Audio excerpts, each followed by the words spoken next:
সত্যযুগে ভারতবর্ষে প্রয়াগ তীর্থের নিকটে ভগবান যখন সমুদ্র মন্থন করেছিল, এই সমুদ্র মন্থনে প্রথমে উঠেছিল অমৃতময়।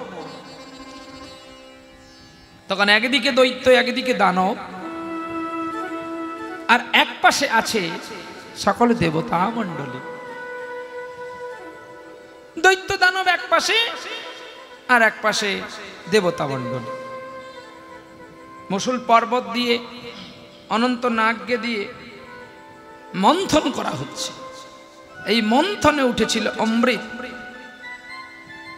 তো এখন গোবিন্দ চিন্তা করল, অমৃত যদি অসুরদের দিয়ে দিই, এরা তো অমর হয়ে যাবে, তাহলে এদের অমৃত দেওয়া হবে না, এদেরকে ছলনা করে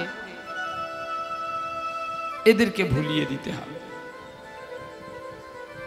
গ্রন্থটির নাম ব্রহ্মাণ্ড ভূগোল, ভালো করে দেখে নিবেন। ভগবান বিষ্ণু নিজে প্রকৃতি হয়ে গেলেন। আহা, যে প্রকৃতি থেকে পৃথিবী সৃষ্টি, প্রকৃতি হয়ে গেলেন আমার প্রাণ গোবিন্দ। আর প্রকৃতি এত সুন্দরী নারী হলো, সেই নারীকে দেখে দৈত্যগণ সবে ভুলে গেল, আর অমৃত সুরার দিকে তাদের মন নাহি গেল। এদিকে নারী ধীরে ধীরে চলতে আছে, সকল দেবতা মণ্ডলীগণ অমৃত পেতে আছে, বন্টন করে নিচ্ছেন। আর ওদিকে অসুরগণ নারী দেখে পাগল, নারী আপনাতে মিলিয়ে গেল।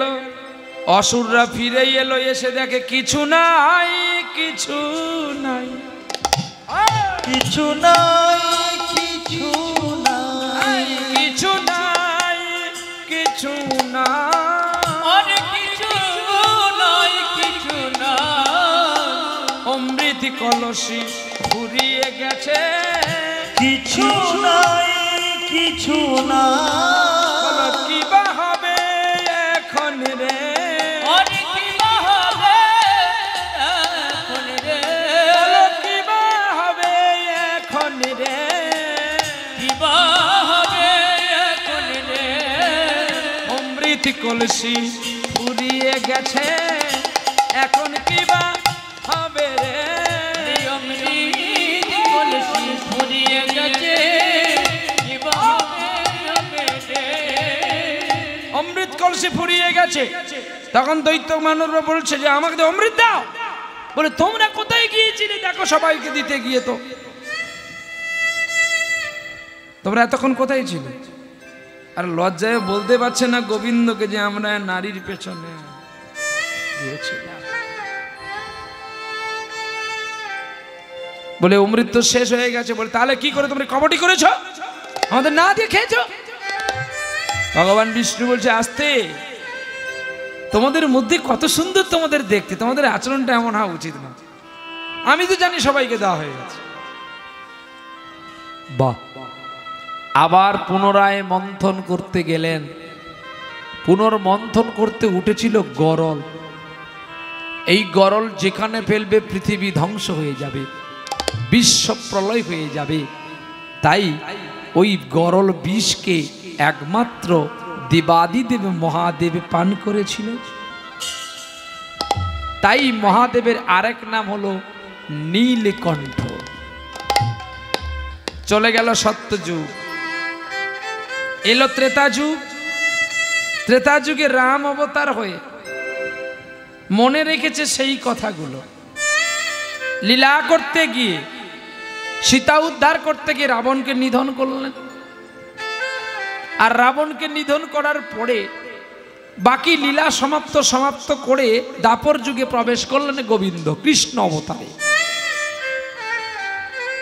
তাহলে কৃষ্ণই অবতারে আমার গোরা করেছিল লীলা, করেছিল লীলা। আর ব্রজ গোপীর মন নিয়ে করে বধূ খেলা, করে বধূ খেলা। নিত্য নিত্য গোচারণে যায় সখাগণ সাথে, জয় সখাগণ সাথে। করে প্রাণ গোবিন্দ আজ নিধু বনেতে। নিধুব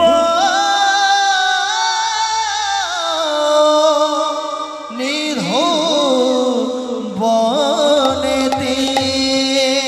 একাদশাঙ্গে ব্রজদশাং দ্বাদশাঙ্গে মথুরা গতয়ে ত্রয়োদশাং অর্জুন রথে 89 দ্বারকাং লীলা।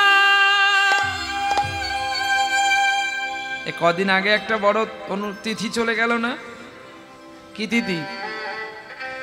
কদিন আগে, হ্যাঁ মনে নেই বোধহয়, অম্বুবাচী।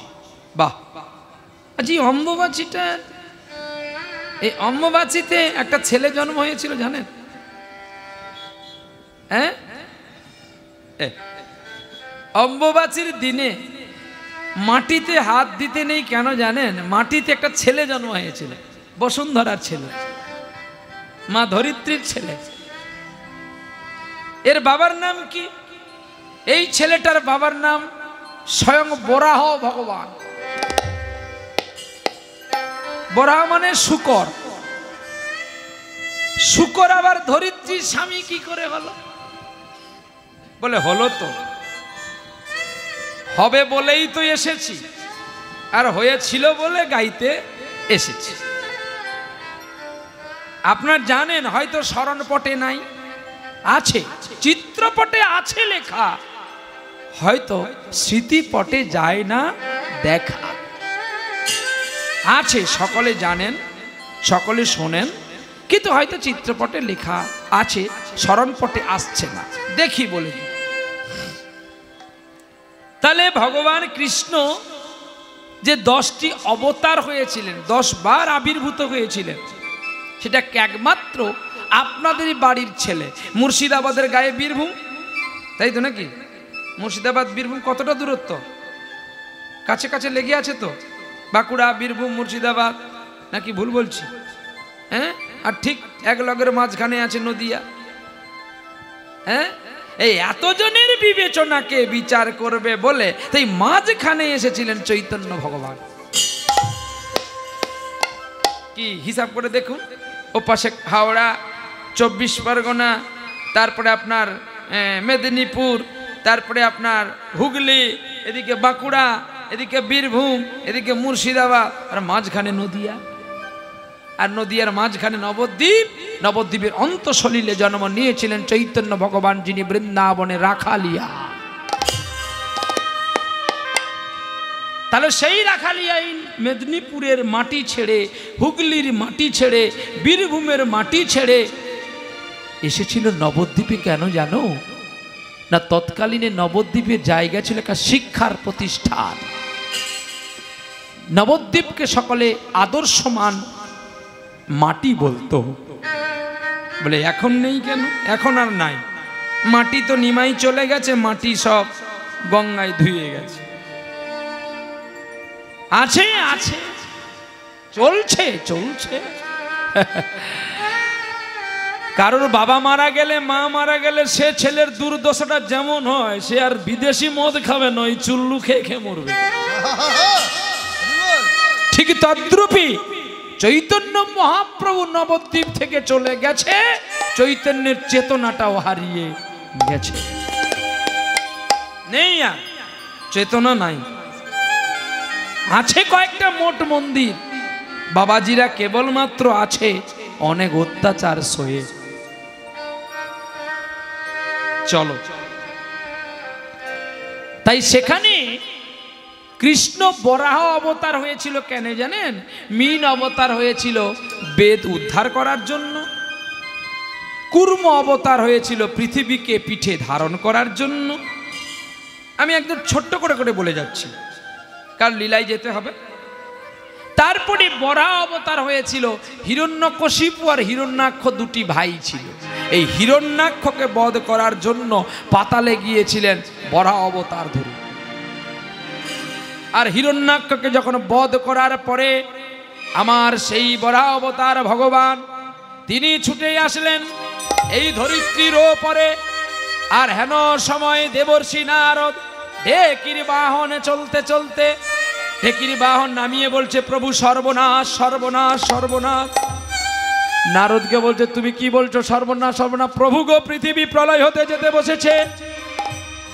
তখনই পৃথিবী যেই প্রলয় হতে যেতে বসেছে, অমনি ভগবান বরাহ অবতার রেগে গেলেন। আরো রেগে গিয়ে ওই দাঁত দুটো বেরিয়েছিল, বরাহ দাঁত দুটো ফুঁড়ে দিল মাটির ভেতরে। আর যেই মাটির ভেতরে ফুঁড়ে দিয়েছিল, সেদিন তিথি ছিল অম্বুবাচী, আর মা ছিল রজস্থলা। ওই গোবিন্দের স্পর্শে আর ধরিত্রীর ঔরসে মা গর্ভবতী হয়েছিল। দিন যায় রাত যাই রে আমার ধরিত্রীর কোলে। দিন রাত যায় রে আমার ধরিত্রীর কোলে। দিন যায় রাত যায় ধরিত্রীর কোলে।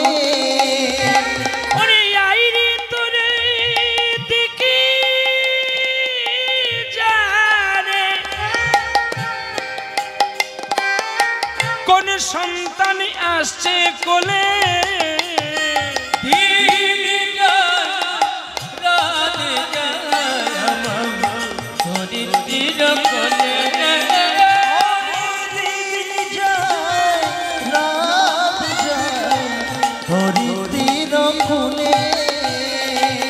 ওরে ভোলারে নয় রে, ভোলারে নয় রে,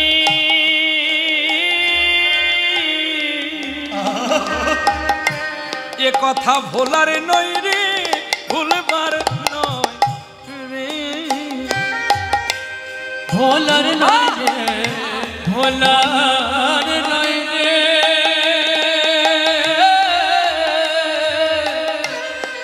এ কথা ভোলার নয় রে, ভোলার নয়। বিষ্ণুদেব বিশ্বকে রক্ষা করতে গিয়ে আজকে নিজের পুত্রকে নিজেইকে নিধন করতে হবে। ভগবান যখন ধরিত্রীকে স্পর্শ করেছিল, তখন দিনের শেষ পর হয়ে গেল, রাত্রির প্রহর শুরু হয়েছিল। ওই দোকালের মধ্যে ওই মিলন হতে সন্তান অসুর হলো রে।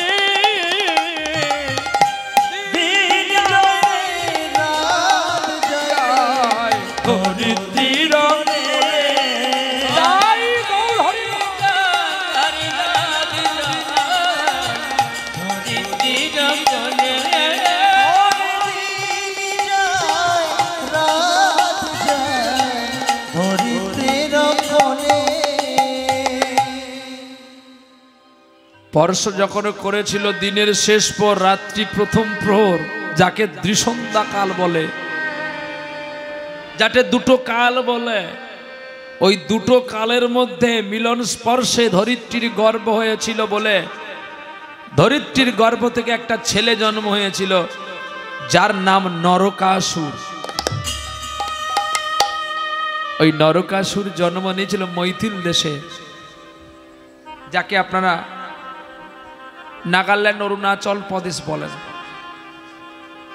সেই দেশে জন্ম হওয়ার পরে বড় হলো। একদিন প্রশ্ন করেছিলেন ইন্দ্ররাজকে, স্বর্গে গিয়ে যুদ্ধ শুরু করলো অসুরদের নিয়ে, বলছে আমাদের অমৃত কলসি দাও। ইন্দ্রদেব করজোড় করে নরকাসুরকে বললেন, তোমার বাবা তো ভগবান, আমি তোমার বাবার চাকর, তুমি তোমার বাবার কাছ থেকে অনুমতি আনো, আমি আসন কেন, এই সিংহাসনও তোমাকে দিয়ে দেব। স্বর্গের থেকে বৈকুণ্ঠে চলে গেলেন নরকাসুর। ক্ষীরোদ সাইতে ভগবান বিষ্ণু শুয়ে আছেন। বাবাকে প্রশ্ন করলো, তুমি যদি আমার বাবা, তাহলে আমি কেন অসুর হলাম? বাবা বলছে, সেটা পরে বলবো খোকা, তুই কিসের জন্য এসেছিস বল। পুত্র বলে উঠল, প্রত্যেক তো বাবা চাইবে তার পুত্রের মনোবাসনা পূরণ হোক, কিন্তু পুত্র যদি খারাপ আচরণ করে বাবা কি করবে? দু চার ঘা মারবে। কিন্তু ভগবানের বিধান আলাদা। ভগবান কি বলে? আমি তোমাকে জন্ম দিয়েছি, আমি তোমাকে মৃত্যু দিতে পারি। তুমি যদি আমার কথা না মানো, পৃথিবীতে আমি তোমাকে নিধন করতে আমার হাতও কাঁপে না। আমি স্বর্গের মর্তের বৈকুণ্ঠের অধিকর্তা হতে চাই। নরকাসুরের কথা শুনে ভগবান বিষ্ণু মৃদু এসে বলছে, খোকা, এই তিন ভূমির দায়িত্ব তুমি নিতে পারবে তো বাবা? ঠিক আছে, আমি তোমাকে দেব, তবে তোমাকেও একটা আমার সত্য পালন করতে হবে। বলো পিতা, আদেশ করো। দশরথ আদেশ করেছিল রামচন্দ্রকে, রাম বনে গেছে, তুমি আমায় আজ্ঞা করো, আমি যথাজ্ঞা পালন করব। বেশ পুত্র, তাহলে আমার এই আশা পূরণ করো। তুমি এক রাত্রের মধ্যে যদি 16,000 মেয়েকে বিবাহ করতে পারো, আমি তোমায় এই 3 ভুবনে রাজ্য দিয়ে দেব।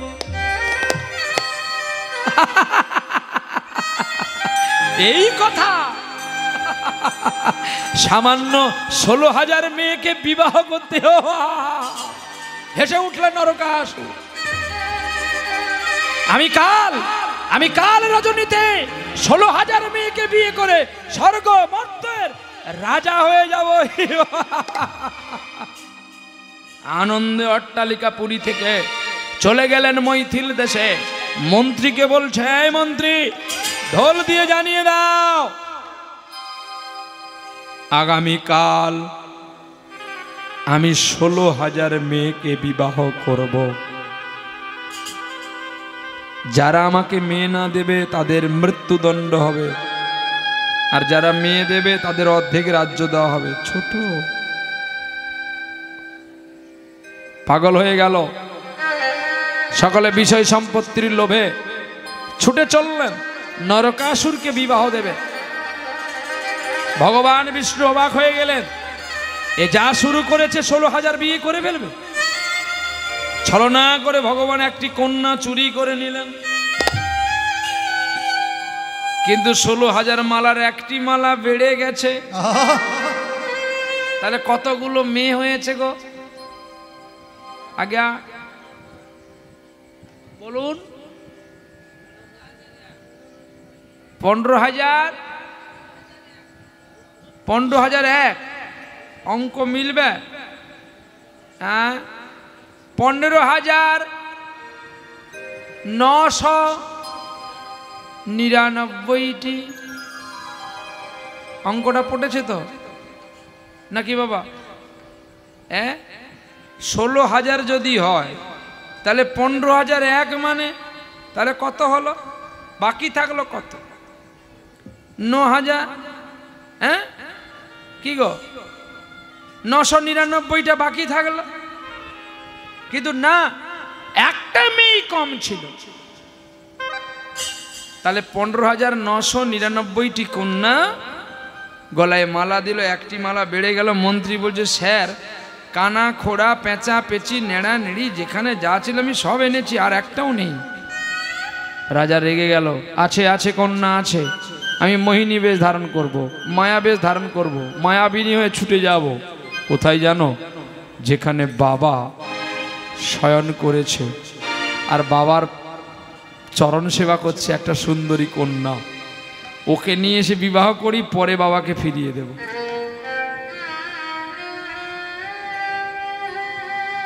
আমার সকল দুঃখের প্রদীপ। ভগবান বিষ্ণুর চরণ সেবা করছে কমলা দেবী।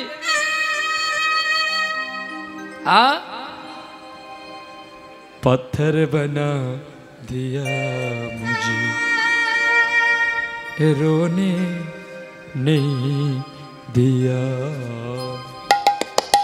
पत्थर बना दिया मुझे, रोने नहीं दिया। पत्थर बना दिया मुझे, रोने नहीं दिया। पत्थर बना दिया मुझे, रोने नहीं दिया। दामन दामन दामन ने बना दिया मुझे, रोने क्यों नहीं दिया। पत्थर बना दिया मुझे, रोने नहीं दिया। पत्थर बना दिया मुझे, रोने नहीं दिया। भगवान विष्णु नाम गाइছে, पत्थर बना दिया मुझे, रोने क्यों नहीं दिया।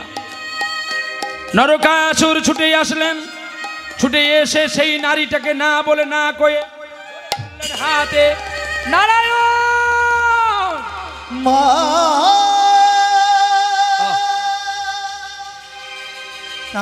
নারায়ণ নারায়ণ নারায়ণ বলে যেই চিৎকার করে উঠল কমলা দেবী, গোবিন্দ দর্শন করে দেখলো নরকাসুর তুমি শেষ পর্যন্ত তোমার মাকে বিয়ে হতে চলেছ।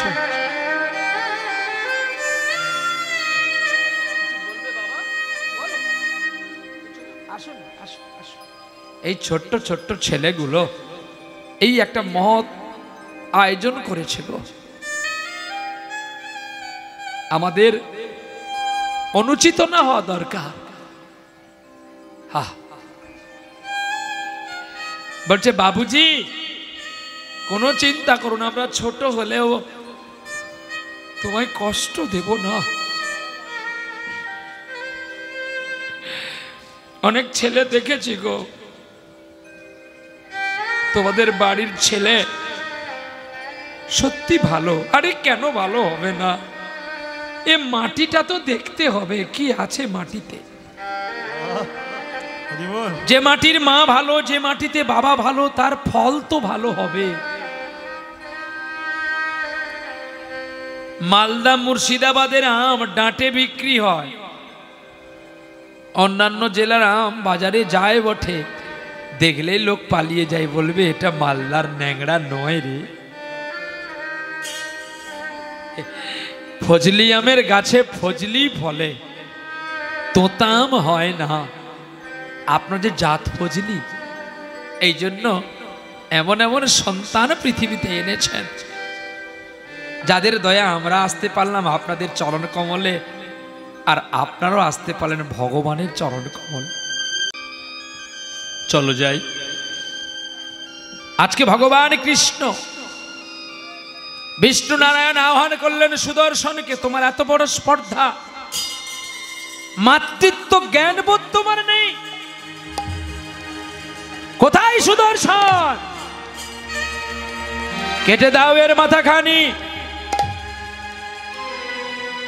বিশ্বকর্মা যে দিয়েছিলেন বিষ্ণু নারায়ণকে সুদর্শন, সুদর্শন চলছে গর্জন করে, দেহ থেকে মাথাটাকে আলাদা করে দিল। পুনরায় বিষ্ণুর হাতে আসলো, কাটা মাথা প্রশ্ন করেছিল, বাবা তুমি যদি আমার ভগবান হও, আমি কেন অসুর হলাম? বলে খোকা এটা তোর জন্মের দোষ। আমি যখন তোর মার কাছে গিয়েছিলাম, আমি সময়টা দেখিনি। বাবা তুমি যে আমায় অকালে মারলে, তুই গোলকে যা, আমার দেহকে মুক্তি হবে না? হবে।